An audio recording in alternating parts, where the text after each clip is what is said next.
Hello friends, இந்த வீடியோவில் நம்ம என்ன பார்க்க போகிறோம் அப்படின்னாக்கா டிஎன் டெட் 2025 சயின்ஸ் பேப்பர் 2 ஃபிசிக்ஸில் மாடல் கொஷின் பேப்பர் 3 தான் பார்க்க போகிறோம். இப்போ கொஷின் பாருங்கள். கியூரி வெப்பநிலை என்பது ஃபெர்ரோ காந்த பொருள் டேஷாக மாறுவது, பாரா காந்த பொருளாக மாறுவது. கியூரி வெப்பநிலை என்பது ஃபெர்ரோ காந்த பொருள் டேஷாக மாறுவது, பாரா காந்த பொருளாக மாறுவது. மின்காந்தம் செய்ய மிகவும் பயனுள்ள உள்ளகம் எது? தேனிரும்பு. மின்காந்தம் செய்ய மிகவும் பயனுள்ள உள்ளகம் எது? தேனிரும்பு. இரு காந்த முனைகளுக்கு இடையே உள்ள விசையை காண கூலும் பயன்படுத்தியது. முறுக்கு தராசு. இரு காந்த முனைகளுக்கு இடையே உள்ள விசையை காண கூலும் பயன்படுத்தியது முறுக்கு தராசு. காந்த முனைகள் பற்றிய ஒரு கூற்று சரியானது. எந்த கூற்றுன்னு கேட்டிருக்காங்க. தனிமைப்படுத்தப்பட்ட காந்த முனை இருப்பதில்லை. காந்த முனைகள் பற்றிய ஒரு கூற்று சரியானது. அது எதுன்னு கேட்டிருக்காங்க. தனிமைப்படுத்தப்பட்ட காந்த முனை இருப்பதில்லை. மாக்னடைட் எனப்படும் ஓர் இரும்புத்தாது டேஷ் கவர்ந்திழுக்கும். கோபால்ட், இரும்பு, நிக்கல் ஆகியவற்றை கவர்ந்திழுக்கும். மாக்னடைட் எனப்படும் ஓர் இரும்புத்தாது டேஷை கவர்ந்திருக்கும். கோபால்ட், இரும்பு, நிக்கல் ஆகியவற்றை கவர்ந்திழுக்கும். காந்த தடுப்பு திறனின் அலகு AM⁻⁻1, அதாவது ஆம்பியர் மீட்டர் பவர் -1. காந்த தடுப்பு திறனின் அலகு AM⁻1. ஒரு பரப்பு வழியே செல்லும் காந்த விசைக்கோடுகளின் எண்ணிக்கை. காந்த பாய அடர்த்தி. ஒரு பரப்பு வழியே செல்லும் காந்த விசைக்கோடுகளின் எண்ணிக்கை. காந்த பாய அடர்த்தி. ஒளியியல் பகுதியில் ஒளி என்று நலம் குறிப்பிடுவது. சூரிய ஒளி. ஒளியியல் பகுதியில் ஒளி என்று நாம் குறிப்பிடுவது சூரிய ஒளி. முழு அக எதிரொளிப்பு ஏற்பட. முழு அக எதிரொளிப்பு ஏற்பட I>C. முழு அக எதிரொளிப்பு ஏற்பட I>C. கோளக ஆடியில் தோன்றும் தலைகீழான பிம்பம். எதிர்க்குறி உடையது. கோளக ஆடியில் தோன்றும் தலைகீழான பிம்பம் எதிர்க்குறி உடையது. அனைத்து தொலைவுகளும் டேஷ் அளக்கப்படுகின்றன. ஆடி மையத்திலிருந்து அளக்கப்படுகின்றன. அனைத்து தொலைவுகளும் டேஷ் அளக்கப்படுகின்றன. ஆடி மையத்திலிருந்து அளக்கப்படுகின்றன. லென்ஸுகளின் கூட்டமைப்பு இடம்பெறாத கருவி. தனி நுண்ணோக்கி. லென்ஸுகளின் கூட்டமைப்பு இடம்பெறாத கருவி. தனி நுண்ணோக்கி. 1100ஆம் ஆண்டுகளில் கடல்வழி பயணங்களில் திசையை அறிய சுழல் காந்த ஊசியினை டேஷ் பயன்படுத்தினர். அதாவது யார் பயன்படுத்தினாங்கன்னு கேட்குறாங்க.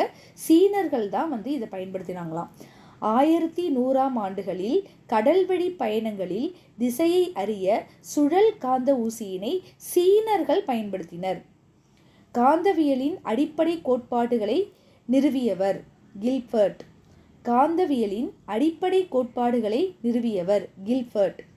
வலிமை குறைந்த காந்தங்கள் என்பவை இயற்கை காந்தம். வலிமை குறைந்த காந்தங்கள் என்பவை இயற்கை காந்தம்.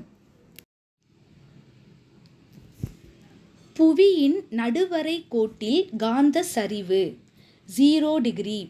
புவியின் நடுவரை கோட்டில் காந்த சரிவு 0°.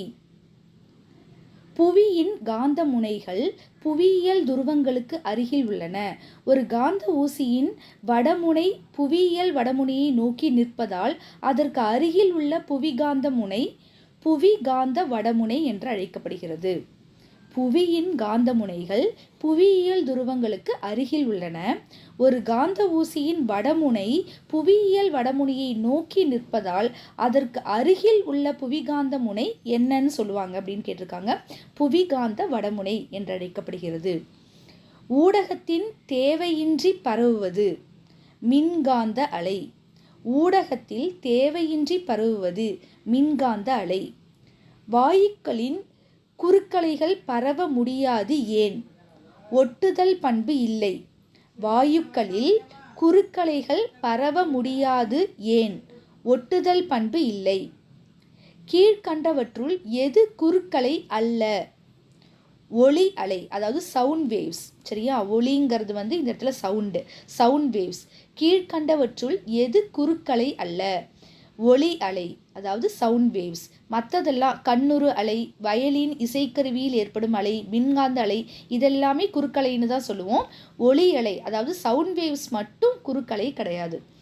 ஊடகத்தின் துகள் ஒன்று ஒரு அதிர்வு நிறைவு செய்ய அது கடந்து செல்லும் தூரம் டேஷ் எனப்படும். வீச்சு. ஊடகத்தின் துகள் ஒன்று ஒரு அதிர்வு நிறைவு செய்ய அது கடந்து செல்லும் தூரம் வீச்சு எனப்படும். லாப்லாஸ் சமன்பாட்டின்படி நெட்டலையின் திசைவேகம் v is equal to 331.3 metre second power -1. Laplace சமன்பாட்டின்படி நெட்டலையின் திசைவேகம் v equal to 331.3 metre second power -1. எதிரொலி என்பது ஒளி எதிரொலித்தலால் ஏற்படுவது. எதிரொலி என்பது ஒளி எதிரொலித்தலால் ஏற்படுவது. மெதுவாக பேசும் கூடத்தின் சுவர்கள் வளைவு பரப்பாக இருப்பதால் டேஷ் ஏற்படுகிறது. பன்முக எதிரொலிப்பு. மெதுவாக பேசும் கூடத்தின் சுவர்கள் வளைவு பரப்பாக இருப்பதால் டேஷ் ஏற்படுகிறது. பன்முக எதிரொலிப்பு. ஒளி அலை ஒரு ஊடகத்திலிருந்து மற்ற ஊடகத்திற்கு செல்லும் போது மாறாதிருப்பது அலைநீளம். இந்த ஒளி அலைங்கிறது சவுண்ட் வேவ்ஸ். ஒளி அலை ஒரு ஊடகத்திலிருந்து மற்றொரு ஊடகத்திற்கு செல்லும் போது மாறாமல் இருப்பது அதோட அலைநீளம் மட்டும்தான் மாறாமல் இருக்கும். நன்றி.